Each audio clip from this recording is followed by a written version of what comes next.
नमो अरिहन्ताणं नमो सिद्धाणं नमो आयर्याणं नमो वज्जायाणं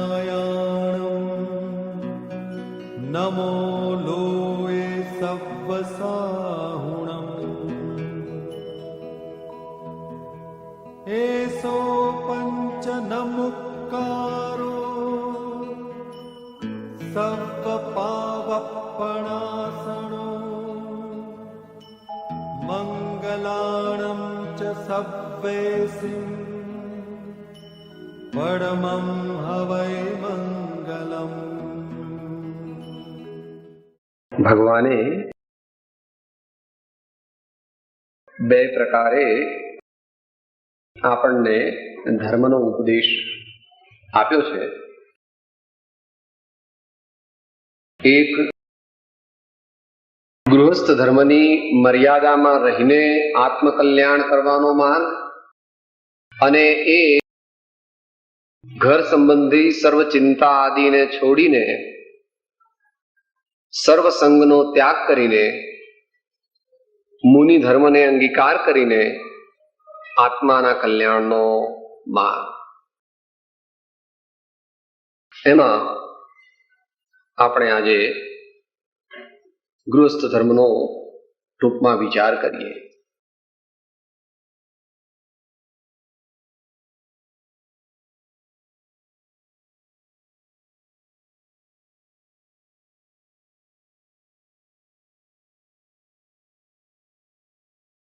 તેરમી સદીમાં આપણા દેશમાં એટલે ભારતમાં પદ્મનંદી આચાર્ય કરીને એક આચાર્ય થયા. તેમણે ગૃહસ્થોના આચાર સંબંધી આ રીત આપણને બતાવી છે.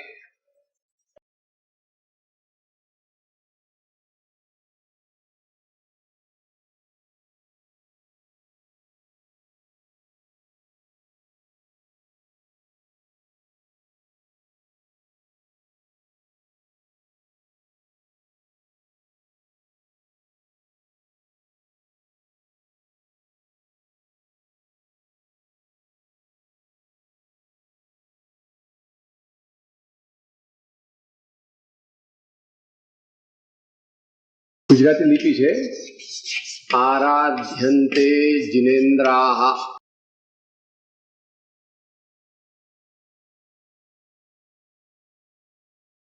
ગુરુ વિનતી.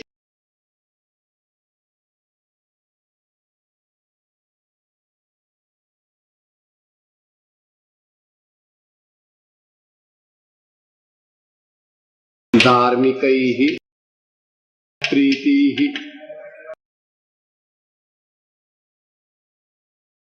પાત્રેભ્યો દાનમ.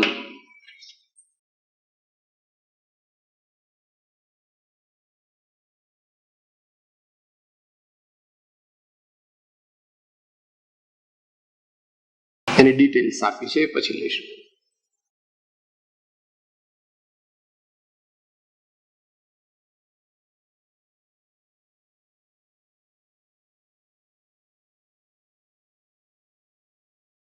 आराध्यन्ते जिनेन्द्रा कुरुषु च विनतिः धार्मिकैः प्रीति उच्चैः पात्रेभ्यो दानमापन् निहत जन कृते तच्च कारुण्य बुद्ध्या तत्वाभ्यास.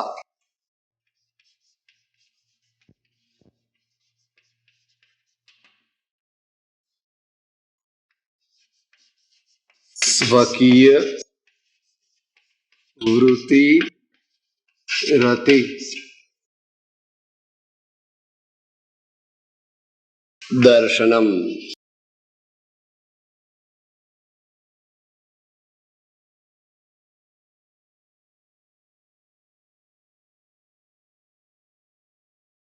આટલી વસ્તુઓની આરાધના કરવાની મહાવીર સ્વામીએ આજ્ઞા કરી છે. એ આચાર્ય શ્રી આપણને બતાવે છે. પહેલી વાત જે છે એ આપણે રાત્રિના સ્વાધ્યાયોમાં વિચારી રહ્યા છીએ. પહેલા વિચારી હતી, આજે રાત્રિના સમયે આપણે એનો વિચાર કરશું. આરાધ્યંતે જિનેન્દ્રાહ, જેના ઈષ્ટદેવ સર્વજ્ઞ ભગવાન હોય.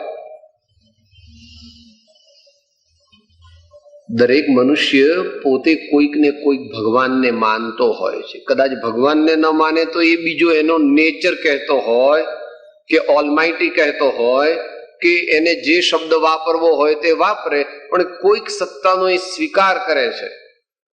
તો અહીંયા કહે છે કે આરાધ્યંતે જિનેન્દ્રાહ. તો જેમણે જિનેન્દ્રની વાત થઈ ગઈ હતી. જિનેન્દ્ર એટલે જૈનોના ભગવાન એવો અર્થ નથી. જેમણે વિકારને જીત્યા છે, ઇન્દ્રિયોને જીતી છે, કર્મરૂપી શત્રુઓને જીત્યા છે, એવા પૂર્ણ જ્ઞાન અને પૂર્ણ આનંદના સ્વામી, તેને જીન કહેવામાં આવે છે. અને જીન કરતા અહીંયા જિનેન્દ્રા કહેતા તીર્થંકરનું ગ્રહણ કરવું.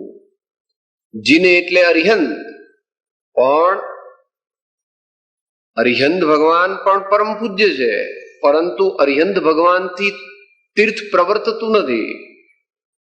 આપણને વર્તમાનમાં જે આપણે તીર્થ પ્રાપ્ત થયું છે એ મહાવીર સ્વામીએ પ્રવર્તાવ્યું છે. તો આવા જિનેન્દ્ર જે છે, એટલે આપણે ગઈ ફેરી આવ્યું સતદેવમાં 3 લક્ષણ લગાડી દેવાના. સર્વજ્ઞ, વિતરાગ ને હિતોપદેશક. આવા જે જિનેન્દ્ર ભગવાન છે, તેમની આરાધના જે કરે તેને ગૃહસ્થ ધર્મમાં આગળ આગળ વધવાનું બની શકે છે. એ કેવી રીતે કરવી એ ઇત્યાદિ પ્રકાર આપણે રાત્રિના સ્વાધ્યાયમાં વિચારીશું. પણ એનો જે એની ગાથા છે એ અત્યારે બોલી જવું. શ્રવણ કીર્તન ચિંતવન વંદન સેવન ધ્યાન લઘુતા સમતા એકતા નવધા ભક્તિ પ્રમાણ. આ 9 પ્રકારે આપણે જિનેન્દ્ર ભગવાનની આરાધના કરવાની છે. તો આપણા આત્મામાં દિવ્ય પ્રેમ ઉગશે, આપણો આત્મા પવિત્ર થશે અને ધીમે ધીમે આપણામાં જિનેન્દ્ર ભગવાન જેવા ગુણ પણ પ્રગટશે દિવસે દિવસે. કોઈ પણ મોટું કાર્ય હોય છે એ કેટલાય વર્ષોએ થાય છે. તમે બોલો છો Rome was not built in a day.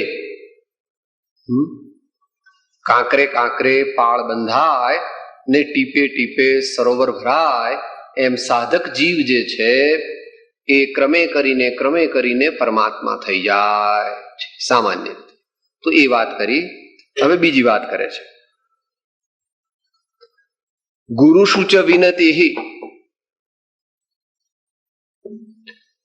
આ શબ્દ વિનંતીના અર્થમાં નથી, પણ વી વત્તા નત, નમ નત ટુ બાવ.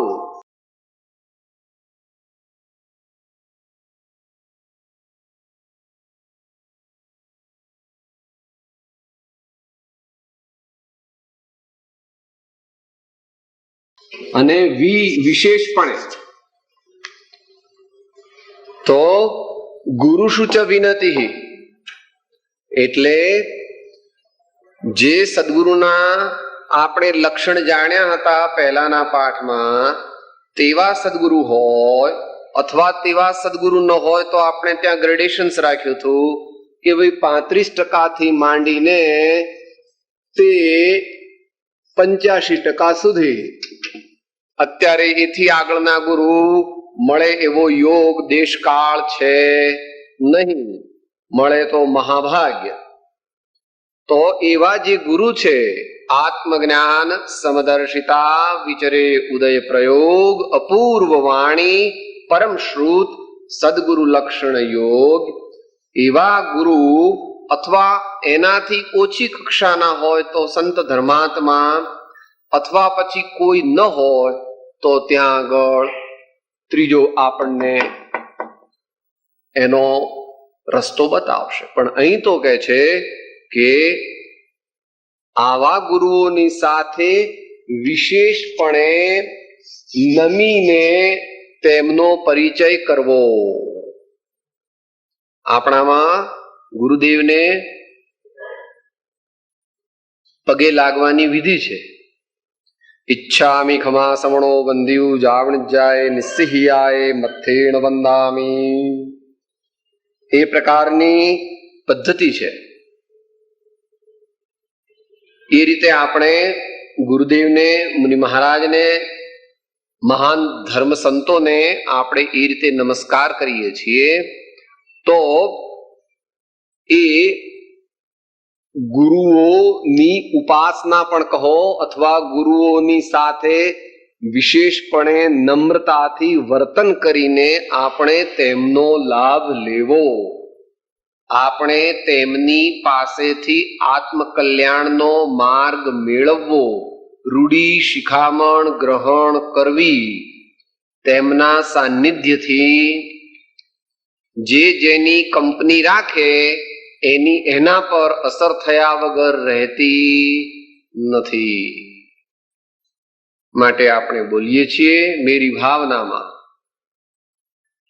विषयों की आशा नहीं जिनके साम्य भाव धन रखते हैं, निज पर के हित साधन में जो निश दिन तत्पर रहते हैं, स्वार्थ त्याग की कठिन तपस्या बिना खेद जो करते हैं, ऐसे ज्ञानी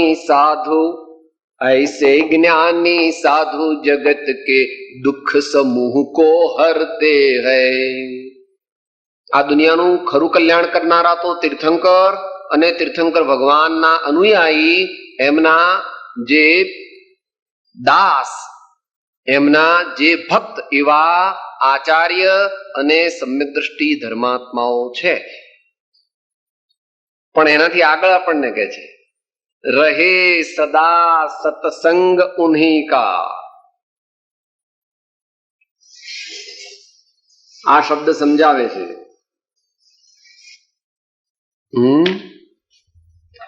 રહે સદા સત્સંગ ઉન્हीं का, ધ્યાન ઉન્हीं का નિત્ય રહે. આપણે થિયોસોફી સોસાયટીમાં ધ્યાનનો વિષય લીધો હતો. રહે સદા સત્સંગ ઉન્हीं का, તો પહેલી વાત કહી કે મારે તેમનો સત્સંગ કરવો છે. પછી કહે છે રહે સદા સત્સંગ ઉન્हीं का, ध्यान उन्हीं का नित्य रहे. પછી ત્રીજી વસ્તુ કહે છે उन्हीं जैसी चर्या में यह चित्त सदा अनुरक्त रहे. 6 પદના પત્રમાં બોલો છો ને. આ સવારે આપણે કોઈકને ત્યાં લીધું હતું. તેનું સ્વપ્ને જો દર્શન પામે રે, તેનું મન ન ચડે બીજે ભામે રે, થાય સદગુરુનો લેશ પ્રસંગ રે, એને ન ગમે સંસારીનો સંગ રે. રહે સદા સત્સંગ ઉન્हीं का, ध्यान उन्हीं का नित्य रहे.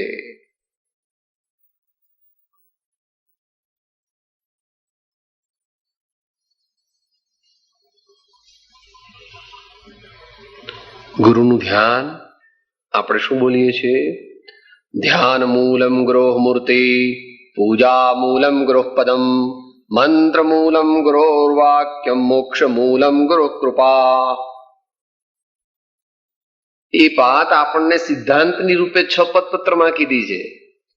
જે ભક્તિ પ્રાપ્ત થવાથી સદગુરુના આત્માની ચેષ્ટાને વિશે વૃત્તિ રહે, અપૂર્વ ગુણ દ્રષ્ટિ ગોચર થઈ અન્ય સ્વચ્છંદ મટે અને સહેજે આત્મબોધ થાય. આત્મબોધ કરવો હોય, આત્મબોધ એટલે આત્મજ્ઞાન એટલે સંકિત, એ પ્રાપ્ત કરવું હોય તો તેની રીત એ છે કે એવા આત્મજ્ઞ ધર્માત્મા સદગુરુ તેમનું નિરંતર ધ્યાન રહે એવી ભક્તિ આપણા આત્મામાં પ્રગટ કરવી.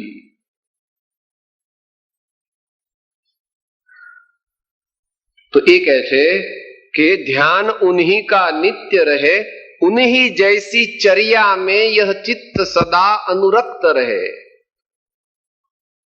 આ ગુરુ વિનતીનો વૈજ્ઞાનિક ક્રમ છે. ગુરુ વિનતીમાં પહેલું શું કરવાનું? એમનો સત્સંગ કરવાનો. પછી શું કરવાનું? એમનું ધ્યાન કરવાનું. આ બે સાચા થયા કે ખોટા એની ખબર કેવી રીતે પડે? બરાબર થયા છે કે નહીં? તો કે ઉન્હી જૈસી ચર્યા में यह चित्त सदा अनुरक्त રહે. એમના જીવનમાં જે જે વસ્તુઓ ઊંચી છે એ આપણા જીવનમાં આવતી જાય. ચર્યા એટલે ચારિત્ર, ચર્યા એટલે દૈનિક ક્રમ.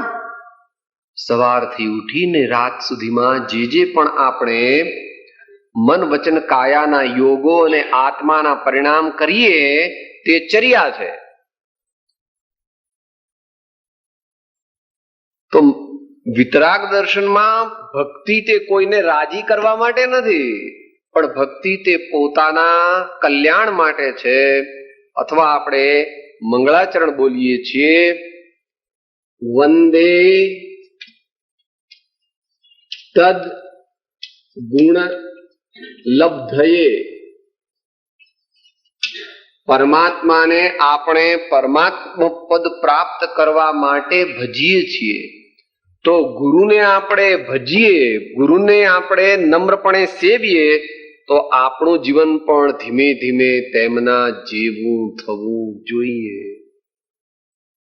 અગેન વાર તો લાગવાની, વાર તો લાગવાની. જેવી જેની શક્તિ, જેવો જેનો ભાવ, જેવું જેનું પરાક્રમ, જેવો જેનો સત્પુરુષાર્થ, જેવી જેની પ્રમાણિકતા. વિતરાગનો માર્ગ સદગુણ સંપન્નતાનો છે. વિતરાગનો માર્ગ બીજા કોઈ હાલી મોવાલીની એમાં પ્રવેશ નથી. ભગવાન સર્વગુણ સંપન્ન છે. તેમના પદને પ્રાપ્ત કરવા માટે અથવા તે ગુરુ જે છે તેઓ પણ, આપણે ગઈકાલે વિચાર્યું હતું કે ગુરુ કેવા છે?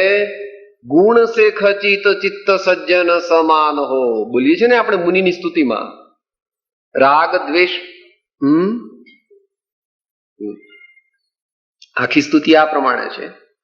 શાંતિ કે સાગર અરુનિતિ કે નાગર નેક, દયા કે આગર જ્ઞાન ધ્યાન કે નિધાન હો. જ્ઞાન ને ધ્યાનના ભંડાર છે. શુદ્ધ બુદ્ધિ બ્રહ્મચારી મુખ બાની પૂર્ણ પ્યારી, સબન કે હિતકારી ધર્મ કે ઉદ્યાન હો. તમારા બગીચાની અંદર તો 500 જાતના ફૂલ છે ને, પણ જે મુનિ મહારાજ છે તેમના જીવનરૂપી મંદિરમાં તો લાખો જાતના ફૂલ છે. પછી આગળ કહે છે, રાગ દ્વેષ સે રહિત પરમ પુનિત નિત્ય ગુણ સે ખચિત ચિત્ત સજ્જન સમાન હો. રાજ્ય ચંદ્ર ધૈર્યપાલ ધર્મ ઢાલ ક્રોધ કાલ. છેલ્લા જે 3 અગત્યના સૌથી છે,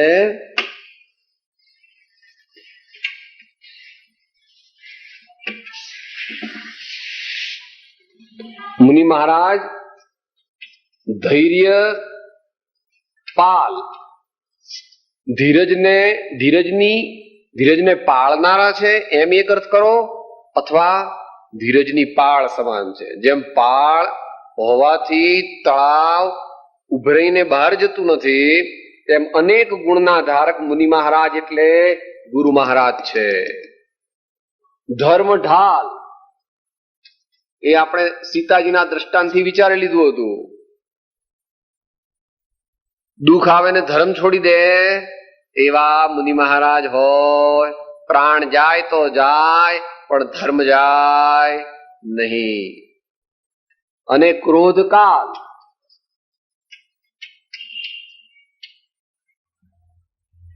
એટલે કોઈ દિવસ ક્રોધ એમની પાસે આવી શકતો નથી. તેઓ ક્ષમાના સિંધુ છે. ગમે તેવી ગાળો લોકો દે, ખાવા ન આપે, ગમે તે પ્રકાર કરે તો પણ તેઓ પોતાના શાંત ક્ષમા સ્વભાવને છોડતા નથી. સિદ્ધાંત એમણે મહાવીરનો સ્વીકાર્યો છે. વૈરથી વૈર શમે નહીં જગમાં, પ્રેમથી પ્રેમ વધે જીવનમાં. એવા પ્રેમ ધર્મનો પરિચય પામી, પ્રેમ ધર્મનો પરિચય પામી, નાગ રહ્યો શિર નામી. મહાભયંકર એ માર્ગમાં વિચરે મહાવીર સ્વામી. મહાભયંકર એ માર્ગમાં વિચરે મહાવીર સ્વામી. ક્રોધકાળ એ વળી ભક્તિમાં વિચારશું આપણે. ક્રોધકાલ, ભગવાન આટલી ફૂંક મારે તો ચંડકોશીઓ 50 ગોઠમડા ખાઈ જાય એટલી ભગવાનની તાકાત હતી. તારે જે કરવું હોય તે કર, મારી પાસે ક્રોધ છે જ નહીં. હું ક્ષમાનો સાગર છું, માટે મારી પાસેથી તમારે કાંઈ પણ બીજી અપેક્ષા રાખવી. આટલો તો ક્રોધ કરો, આટલો તો કરો, है ही नहीं हमारे पास क्रोध का स्टॉक ही नहीं है. हमारे पास तो क्षमा है, प्रेम है और कुछ नहीं. એવા ક્રોધ કાલ તે મુનિ મહારાજ છે, તે ગુરુદેવ છે. માટે ઉન્હી જૈસી ચર્યા में यह चित्त सदा અનુરક્ત રહે, એમ કરીને બે વાત આપણને બતાવી.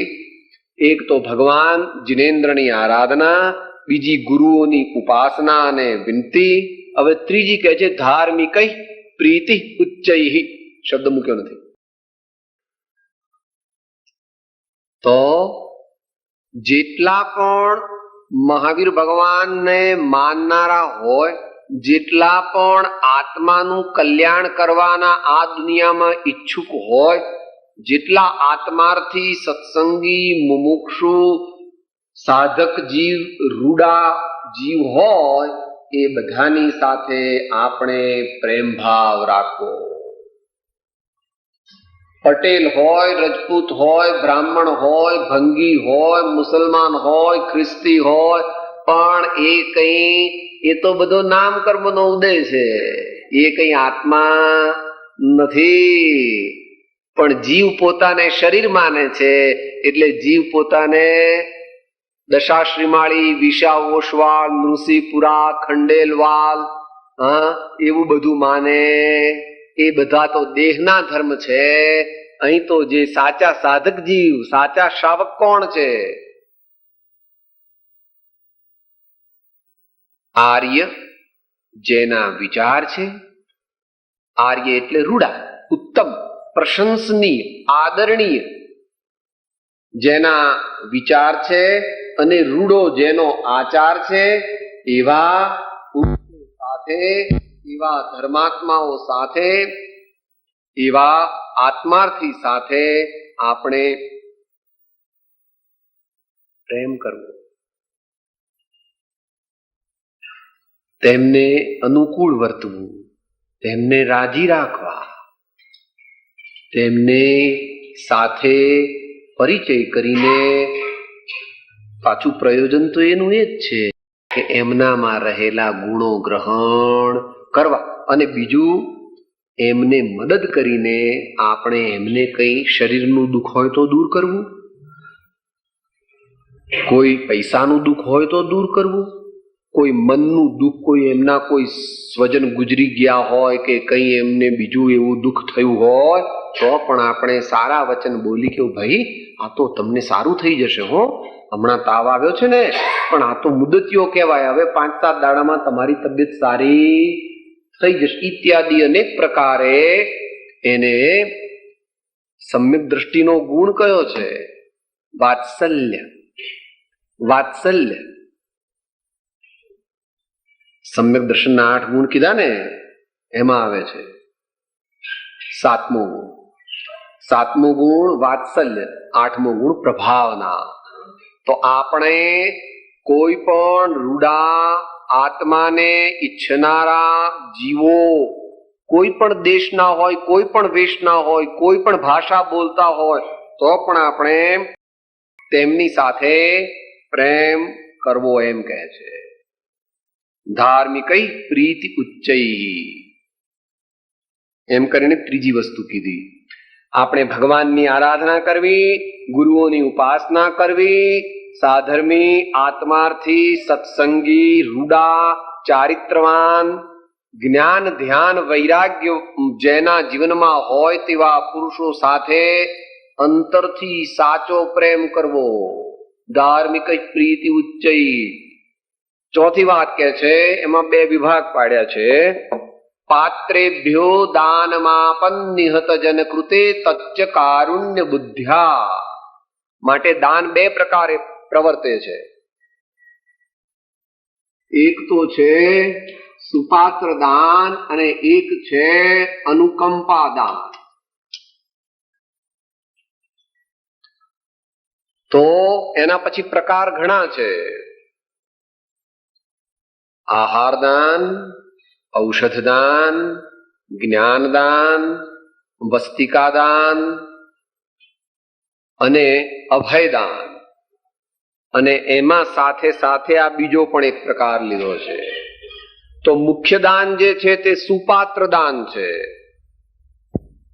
કોઈ સાધુ, સાધક, બ્રહ્મચારી, કોઈ એવા બીજા ત્યાગી ધર્માત્મા જેવો આત્માના કલ્યાણમાં ઉદ્યમવાન હોય, ભગવાનની આજ્ઞાએ ચાલવાનો પ્રયત્ન કરતા હોય, તેમની સાથે આપણે દાનનો વ્યવહાર કરવો.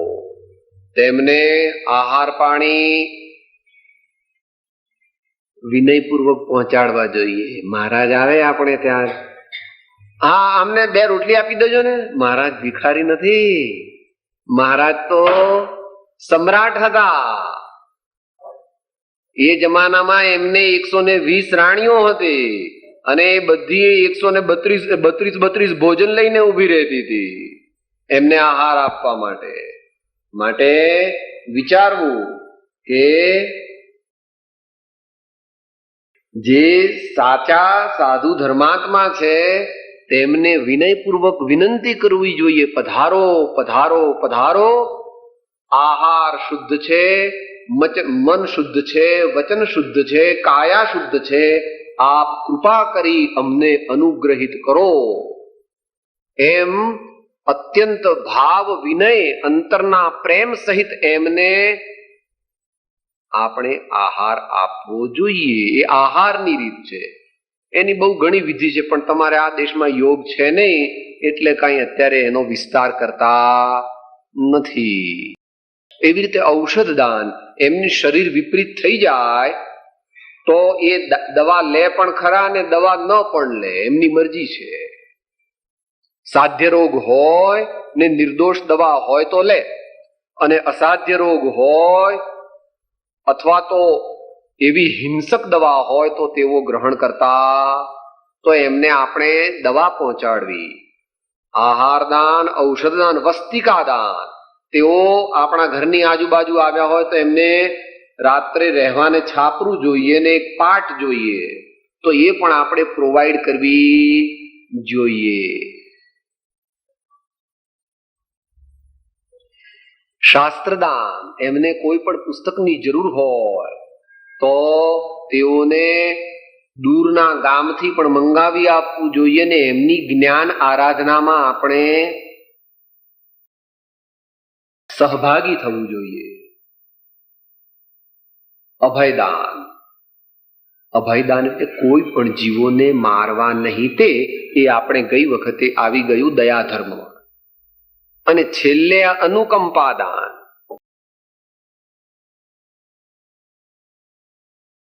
અનુકંપા દાનનો અર્થ એવો છે કે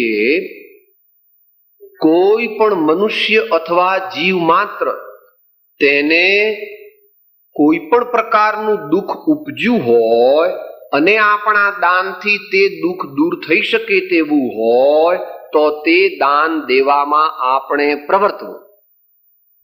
પરંતુ સુપાત્ર દાનમાં તો આપણે ઘણો પૂજ્ય ભાવ ને ભક્તિ ભાવ કરીને આપવાનું છે. અનુકંપા દાનમાં એટલું બધું કરવાની જરૂર નથી. કોઈ ભિખારી આવ્યો તો એને આપણે કહીએ, લે ભાઈ આ 2 રોટલી અને દાળ તું ખાજે. અથવા કોઈ અનાથ છોકરો આવ્યો ને કે મારી પાસે ભણવાના પૈસા નથી, કે કઈ નહીં ભાઈ 12 મહિનાની તારી ફી હું નિશાળમાં આવીને ભરી દઈશ, અથવા તારે ચોપડીઓ હું બધી તને લાવી દઈશ. અથવા કોઈ વિધવા હોય તો એને આહારનું આજીવિકાનું સાધન નથી, એને 1-2 બાળક છે, તો આપણે સમાજ તરફથી કંઈક એવી વ્યવસ્થા કરી આવીએ કે પાપડ બનાવે, ખાખરા બનાવે, વડી બનાવે, કંઈક એવું કાર્ય કરે કે સાંજ પડતા એ 10-20 શિલિંગ કમાઈ લે, એટલે એનું ને એના છોકરાનું ગાડું અને કંઈ ખૂટતું વધતું હોય તે સમાજ વર્ષના અંતે 200-400 શિલિંગ આપી અને એનું ગાડું ગબડતું રાખે. એટલે એ પ્રમાણે કોઈ ધરતીકંપમાંથી, કોઈ દુકાળવાળા હોય, કોઈ રોગિષ્ટ હોય, કોઈ અતિ દરિદ્ર હોય, કોઈ એવા જુદા જુદા દુઃખથી પીડાતા હોય તો તેમને આપણે અનુકંપા એ ભગવાનનો કહેલો કરુણા કોમળતા દિગુણ પ્રથમ ભૂમિકા ધા. 4 ભાવના આવે ને.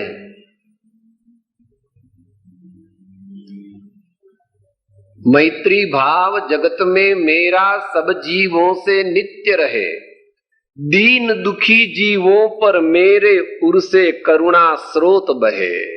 ये कहे છે दीन दुखी जीवों पर मेरे उर से करुणा स्रोत बहे. तो ये अनुकंपा दान છે. તો આ પ્રકારે શ્રાવકનું ચોથું કર્તવ્ય છે કે સુપાત્રે ભક્તિપૂર્વક દાન અને અન્ય જે જીવો દુઃખિત છે તેમને અનુકંપાથી દાન કરીને તે જીવોનું દુઃખ દૂર કરવામાં આપણે ઉપયોગી થવું. તત્વાભ્યાસ. ભગવાનનો ધર્મ જ્ઞાનથી પ્રવર્તે છે. સમજણ વિના કોઈ પણ ધર્મ ક્રિયા કરવી તે આપણને યથાયોગ્ય ફળ આપનારી નથી. મોક્ષરૂપી ફળ જોઈતું હોય તો તેનું મૂળ સમ્યક દર્શન, સમ્યક જ્ઞાન છે. સમ્યક દર્શન પણ સમ્યક જ્ઞાન દ્વારા થાય છે, વ્યવહારથી. માટે તત્વ અને અભ્યાસ આપણે આગળ વિચારી ગયા. 9 તત્વો આપણે વિચારી ગયા. જીવ, પુણ્ય પાપ, આશ્રવ બંધ, સંવર નિર્જરા અને મોક્ષ. એ તત્વો છે. એ તત્વોને આપણે સત્પુરુષના સમાગમ દ્વારા, શાસ્ત્રના અધ્યયન દ્વારા, વ્યવહાર નહીંથી, નિશ્ચય નહીંથી, યથાર્થપણે જાણીને આપણા જીવનમાં એને ઉતારવા, એનું નામ અભ્યાસ. અભિ એટલે ની તરફ, આસ એટલે બેસવું, ની તરફ જોઈને બેસવું. એટલે આ તત્વ ભગવાને જે કહ્યા છે તેમાં છોડવા યોગ્ય તત્વો છે તેને છોડી દેવા, ગ્રહણ કરવા યોગ્ય તત્વો છે તેને ગ્રહણ કરવા અને જાણવા યોગ્ય તત્વો છે તે પ્રત્યે મધ્યસ્થ થઈ જવું.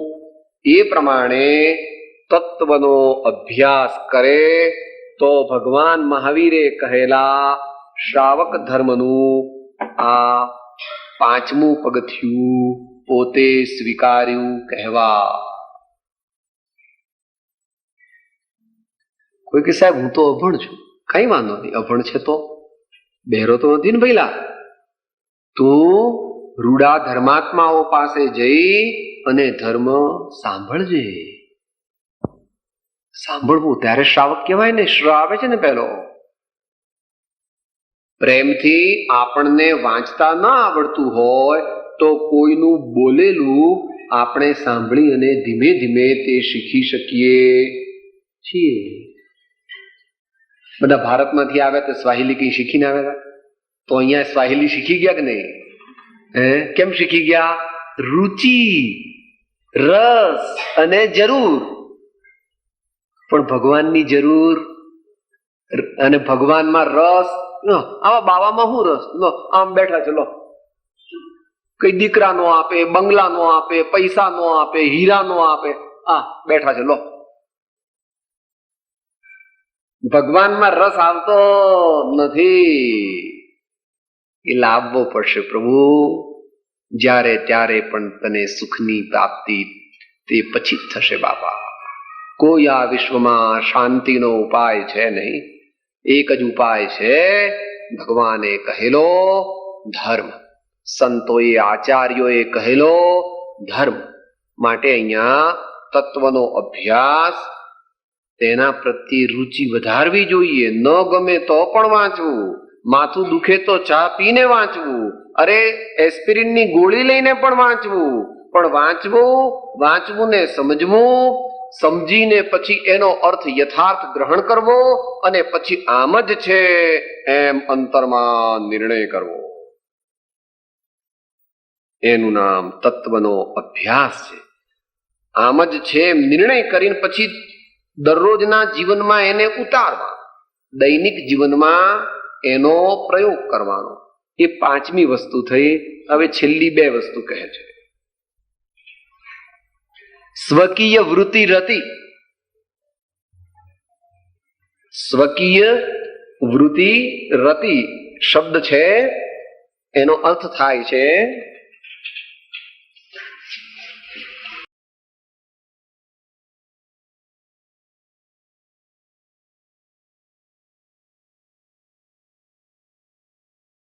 સ્વકીય એટલે પોતાના, વૃત્તિ એટલે નિયમ વ્રત, રતિ એટલે પ્રેમ.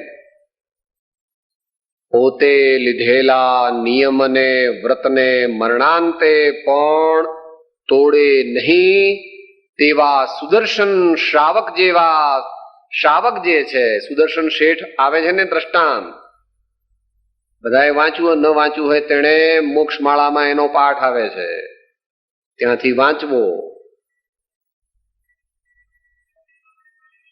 પરીક્ષામાં પાસ થાય તો છોકરાએ ખરું વાંચ્યું કહેવાય. એવી રીતે આપણા જીવનમાં દુઃખ આવે, કસોટીનો પ્રસંગ આવે, પરીક્ષાનો પ્રસંગ આવે, ત્યારે પણ ધર્મને ન છોડીએ. ભગવાને કહેલી, ગુરુદેવે આપેલી એવી જે નિયમાવલી અથવા વ્રત, એને છોડવાના નથી, સાથે લઈ જવાના છે. ઘણા ભાઈઓ એમ કે છે કે સાહેબ આ બધું ધર્મ ફર્મ છોડી દો, અમે મરી જવાના ને તમે મરી જવાના, તો અમે તો ટેસ્ટ કરીને મરવાના ને તમે તો મગ ને રોટલી ને ફાટલા તૂટલા કપડા ને આ એકલા રહેવાનું ધ્યાન, બધા તો બહુ દુખી. તો એના કરતા તમે અમારા જેવી રીતે ટેસ્ટ થી રહો, આપણે બધા મરી જવાના છીએ. તો જ્ઞાની કહે ભાઈ અમારું મૃત્યુ નથી બાપુ. अब हम अमर भये न मरेंगे, अब हम अमर भये न मरेंगे, या कारण मिथ्यात दियो तज क्यों कर देह धरेंगे अब हम अमर भये न मरेंगे, अब हम अमर भये न मरेंगे।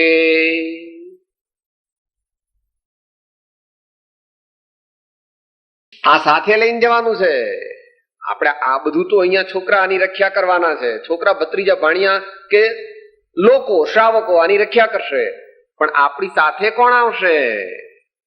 સમાધિ મરણ દ્વારા પ્રગટ કરેલા રત્નત્રયને મહાન ધર્માત્માઓ ભવાંતરમાં સાથે લઈ જાય છે। પોતાના સંસ્કાર જે છે તે સાથે લઈ જાય છે। માટે એ ક્યારે સાથે આવશે? રાત દિવસ એની જાળવણી કરી હશે। માટે હવે આપણે દીકરાની, દીકરીની, પૈસાની, બંગલાની જાળવણી ઓછી કરવાની અને સમ્યક દર્શનની, સમ્યક જ્ઞાનની, સમ્યક ચારિત્રની ને સમ્યક તપની જાળવણી વધારે કરવાની। તો મૃત્યુ વખતે આપણે સ્વકીય પોતે પોતાના, વૃત્તિ એટલે વ્રત અને રતિ એટલે અત્યંત પ્રેમ, પ્રેમ એટલે નિષ્ઠા, હું છોડીશ નહીં એને। હવે અહીંયા આગળ બહુ સમય તો નથી, પણ બધાને ખબર છે એ પ્રમાણે શ્રાવકના 12 વ્રત છે, બુજીએ છીએ આપણે। સામાન્ય મનોરથનું કાવ્ય છે ને એમાં આવે છે।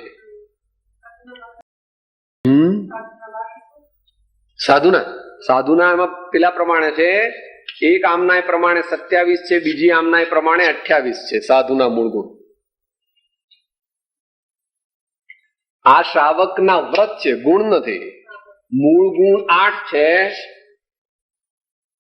અને બીજી અપેક્ષાએ 21 ગુણ જે છે શ્રાવકના, આખું શ્રાવક ધર્મ એ આપણે ત્યાં રાતના વિચાર્યા હતા। 21 लज्जावंत, दयावंत, प्रसन्न, प्रतीतवंत, परदोष को ढकैया, पर उपकारी है, એ બધું વિચાર્યું હતું। અત્યારે તો આનું પ્રયોજન છે, કારણ કે આ શબ્દનું વિવરણ આપણે વિચારી રહ્યા છીએ કે ભાઈ શ્રાવકના વ્રત કેટલા હોય, કે શ્રાવકના વ્રત તો ખરેખર કે છે 12 છે। આપણે અત્યારે શ્રાવક ધર્મનું વિચારણા ચાલતી નથી, પણ 5 જે છે તેને અણુવ્રત કહે છે, 3 છે તે ગુણવ્રત છે અને 4 છે તે શિક્ષા વ્રત છે। એમ કરીને કુલ 12 વ્રત થાય છે। એમાં એક ઉપવ્રત ઉમેરવામાં આવે છે, સમાધિ મરણ અથવા સલ્લેખના। એટલે એ પ્રકારે 13 પ્રકારના ધર્મમાં શ્રાવક સાવધાન વર્તે છે। ભલે અઘરું લાગે, યાદ રાખવું કે અમારા ભગવાને અમને શ્રાવકને 12 વ્રત પાળવાના કહ્યા છે। આ 5 અણુવ્રત, અહિંસા આદિ, આ 3 ગુણવ્રત, દિશાવ્રત, દિગ્વ્રત, દેશવ્રત અને અનર્થ દંડ વિરતિ વ્રત, અને આ સામાયિક આદિ જે આપણે કરીએ છીએ તે 4 વ્રત, એને શિક્ષા વ્રત કહે છે। એ પ્રમાણે અને એની અંદર મૂળ વ્રત જેવું જ આ સલ્લેખના પણ ગણવામાં આવી છે। ગમે તેવું ધર્મ જીવન જીવ્યો હોય, પણ જો મૃત્યુ સમયે સમાધિના ભાવ ન રહે, મૃત્યુ સમયે શાંતિ ન રહે, મૃત્યુ સમયે આગળથી આયોજન પૂર્વક ધર્મ ભાવના, ધર્મ ભાવના, ધર્મ ભાવના, ધર્મ ભાવના, ધર્મ ભાવના રહેવી જ જોઈએ, તો જ ખરો ધર્મ કર્યો છે। જીવનનો સરવાળો મરણ છે। મરણ સુધારવું હોય તો અત્યારે જીવન સુધારવું। છેલ્લી વખતે ભગવાન ભગવાન કોઈ યાદ આવશે નહીં। કોઈ સાધુ કે સંત આવીને કાનમાં નમસ્કાર મંત્ર બોલશે તો પણ તેમાં ધ્યાન લાગશે નહીં। માટે સલ્લેખના અથવા સમાધિ મરણ એ પણ સ્વકીય વૃત્તિ, એ શ્રાવકનું એક અગત્યનું વ્રત છે. એ વળી કોક સમય વિચારશું. અહીં તો વાત ચાલે છે સામાન્ય શ્રાવક ધર્મની સંક્ષિપ્ત વિચારણા. તો જે પોતે નિયમ વ્રત લીધા હોય તે પાળવામાં ડટી જવું જોઈએ. મેરું તો ડગે પણ જેના મન ના ડગે રે ને ભાંગીત જાય બ્રહ્માંડ રે. વિપદ પડે પણ વણસે નહીં સોઈ હરિજન ના પરમાણ રે. વિપત્તિ આવે તો ધર્મ છોડવાનો નથી. વિપત્તિ આવે તો પ્રાણ ભલે છૂટી જાય એવી નિષ્ઠા હોય તો ઉત્તમ ધર્મની પ્રાપ્તિ થશે અને ઉત્તમ ગતિ પણ થશે.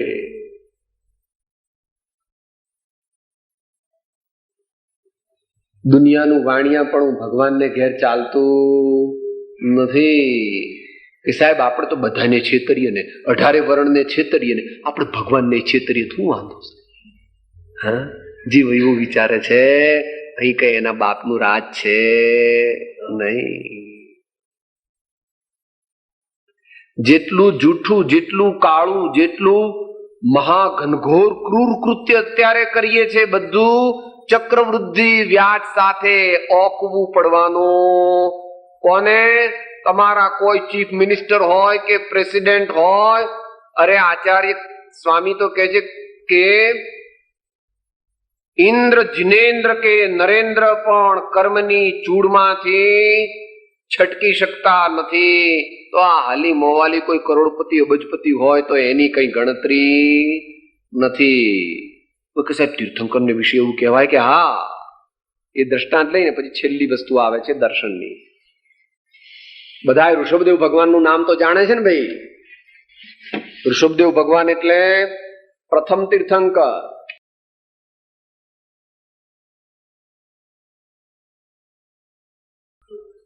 એમણે દીક્ષા લીધી અને પછી મુનિ થયા. પછી 6 મહિના સુધી તો કાયોત્સર્ગ એટલે ધ્યાનમાં ઉભા હતા.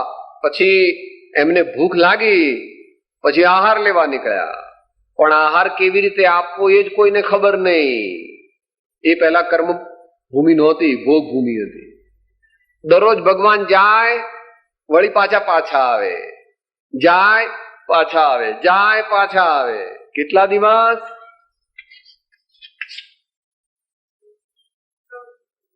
30 કેટલા 36 તો કે છે કે 180 દિવસ ગયા અને પાછા આવ્યા. કારણ કે કોઈને વિધિ ખબર નહીં કે ભગવાનને એટલે મુનિ મહારાજને આહાર. પછી અખાત્રીજનો દિવસ આવ્યો અને શ્રેયાંસ રાજા એને જાતિ સ્મરણ જ્ઞાનથી પૂર્વભવનું સ્મરણ થયું અને પોતે પહેલા મુનિની દીક્ષા આપેલી. તે પ્રમાણે તે દિવસે શ્રેયાંસ રાજાએ શેરડીનો રસ આદિનાથ મુનિ મહારાજને વરાવ્યો. એટલે તે દિવસથી દાન ધર્મ પ્રવર્તન પામ્યો. અહીં તો વાત ચાલે છે કે ભગવાનને પણ 6 મહિના સુધી ખાવા મળ્યું. ઈચ્છા તો હતી, ઈચ્છા ન હોય તો કેમ નીકળે? તો અંતરાય કર્મ એમણે બાંધ્યું હતું પૂર્વ ભાવમાં. તેથી ભગવાનને પણ. તો પછી આપણે કાળા ધોળા કરીએ તો આપણને મળશે કન્સેશન? અંતરમાં વિચારવું. રાતના 2 વાગે ઉઠીને હસવાની કે રડવાની વાત નથી. તીર્થંકરની જ્યાં લાગવગ લાગતી નથી ત્યાં આપણી લાગશે ખરી? વિચારવું. પછી તો જેવું જેનું ભવિતવ્ય. છેલ્લી વાત, દર્શનમ યત્ર પૂજ્યમ.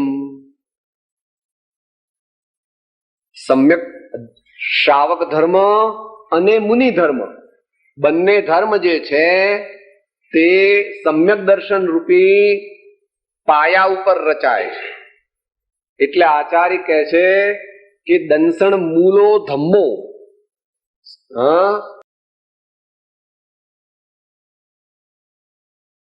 સમ્યક દર્શન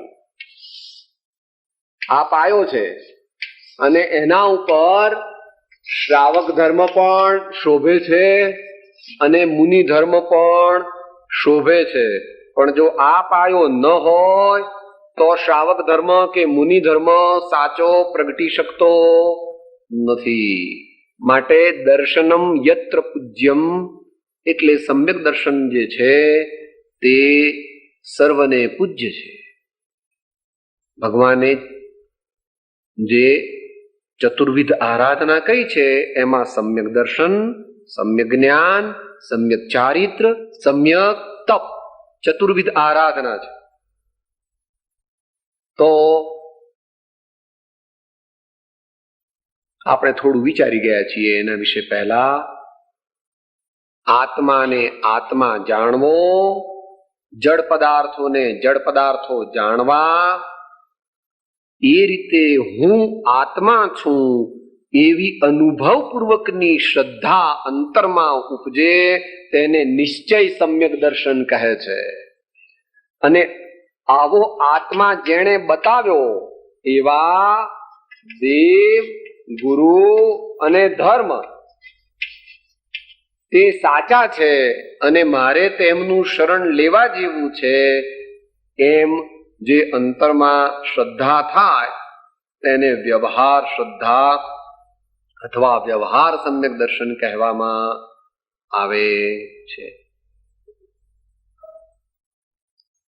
જેમણે વિશેષ વિચારવું હોય તેઓએ શ્રીમદ રાજચંદ્ર વચનામૃત પત્રાંક 751 માંથી વાંચવું. 751 એમાં સમ્યક દર્શનના જે પ્રકારોનું વર્ણન આત્મસિદ્ધિમાં કર્યું છે તેની વિશેષ સમજૂતી કૃપાળુદેવે પોતે જ સ્વમુખે આપેલી છે. તો જેનાથી અનંત સંસારનો નાશ થઈ અને આપણનું જ્ઞાન સમ્યક જ્ઞાન થાય છે અને આપણું ચારિત્ર સમ્યક ચારિત્ર થાય છે એવી ભગવાને કહેલી નવ તત્વની સાચી અંતરની શ્રદ્ધા તેને સમ્યક દર્શન કહેવામાં આવે છે.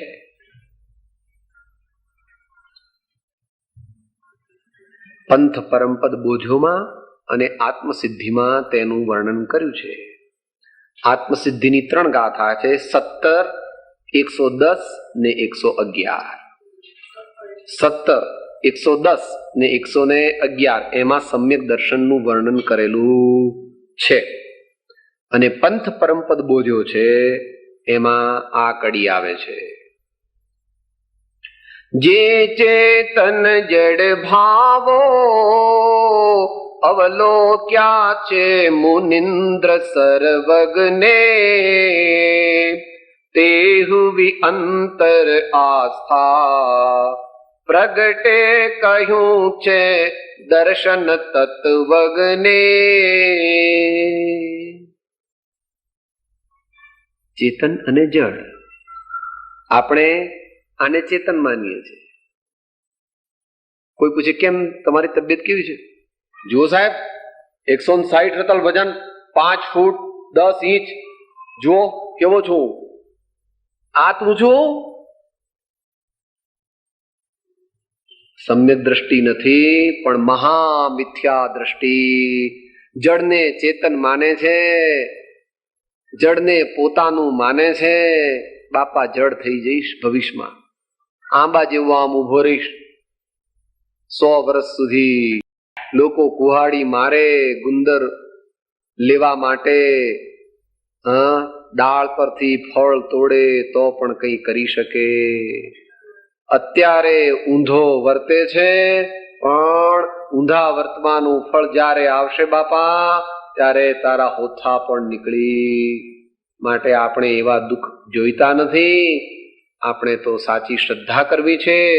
એ રીતે અહીંયા આગળ શ્રાવક ધર્મ જે કીધો તેના મુખ્ય આ 7 મુદ્દા છે. ભવ્ય જીવોએ ભગવાને કહેલા આ 7 મુદ્દા પોતાના અંતરમાં વારંવાર યાદ કરી જવા અને દરરોજ સવારે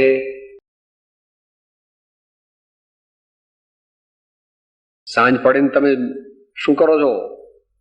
સર્વયું જમાવદાર રોજમેળ. આ એવો રોજમેળ આત્માનો કરશો ત્યારે જ આત્માનો વિકાસ થશે અને આત્મા ભગવાને કહેલા માર્ગે ચાલી અને ક્રમે કરીને મોક્ષે એટલે સુખી. હો, કોઈ કે સાહેબ મોક્ષ એટલે શું? મોક્ષ એટલે પ્રશ્ન હતો ને ભાઈ. હા, કે સાહેબ કંઈ કરવાનું નહીં એવું કેમ? પણ કંઈ કરવાની જરૂર જ નથી. તારે કંઈ કરવું છે શા માટે? કે સાહેબ મને ટેસ્ટ જોઈએ છે. જીવને શું જોઈએ છે? ટેસ્ટ. આ ટેસ્ટ તો એક જ જગ્યાએ સાચો છે. મોક્ષ માર્ગમાં થોડો થોડો ટેસ્ટ છે, પૂરો ટેસ્ટ તો સાદે અનંત અનંત સમાધિ સુખમાં અનંત દર્શન જ્ઞાન અનંત સહિત જો.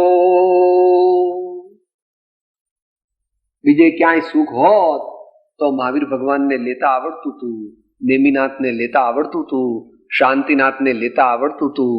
તારી પાસે તો 4-5 કરોડ રૂપિયા છે ને 2-4 દીકરા છે. ભગવાનને અમને કેટલા હતા? 100 હતા. આદિનાથ ભગવાનને. હા, પણ એ કહે છે કોઈ મારો દીકરો નથી, કોઈ મારું રાજ્ય નથી, હું તો એક. તો અંત મંગળ કરી લઈએ.